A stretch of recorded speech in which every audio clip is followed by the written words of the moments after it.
with Bob Backlund, he's got loads of fans, loads of people who said he was absolutely great, and then his detractors, of course. There seem to be one side or the other with Bob, opinion-wise. One of them is Larry Zbyszko, who said, on the negative camp, who said that as champion, Bob nearly bankrupted the WWF. Is he going crazy with speculation there, or did houses really go down with Bob as champion, do you know? When I was there, all the houses were full, from up and down the Boston and there. You look at the New York cards, they were fantastic. You had a world tag team champion, Strongbows, Fuji Tanaka, Valiants, on and on. Just, you had a good, Gurria and Martel, Gurria and Haystacks, you had a bunch of guys. You had another title there. Then you had maybe George Steele or, other guys. You had a great card. You had great cards.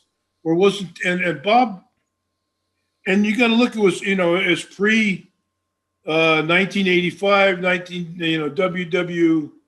WWF, just before it became E. It was pre those days where you could have a champion that was wholesome and clean and drank his milk and said all the things that Hulk, took his vitamins and said his prayers. And an amateur background and a guy like that, and you could have a guy, and he was more than adequate in the ring, but you could have a guy like that, maybe colorless or very very vanilla as far as that, but your heel had to supply, your heel and his manager had to supply the fireworks, the color, the incentive to go and take and maybe sometimes the crowds were mixed and they didn't care for. Weren't happy with that type of babyface, but that's what they always got, and it turned out, and it was always a formula for success.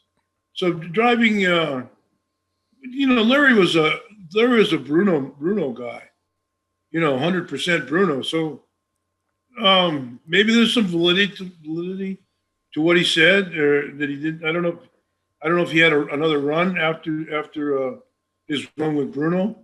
He had another run back through there, or they didn't want to use him, or what exactly the case was. But I don't think Vince Senior. Look at the markets you have: Madison Square Garden, Boston Garden, Philadelphia Spectrum, Washington D.C. Cap Center, Baltimore seated about 14,000. Pittsburgh 14,000. And you're in a population mecca.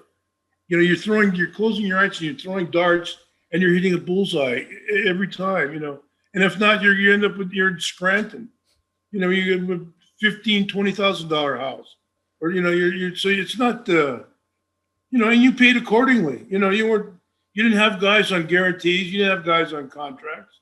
And the TV was very, very minimal at those times.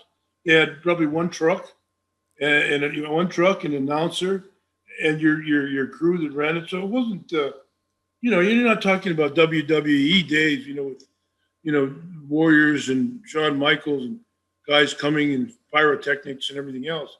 It was, very simply. So I can't see the overhead being that great where, the Vince was either the Vinces were applying for welfare.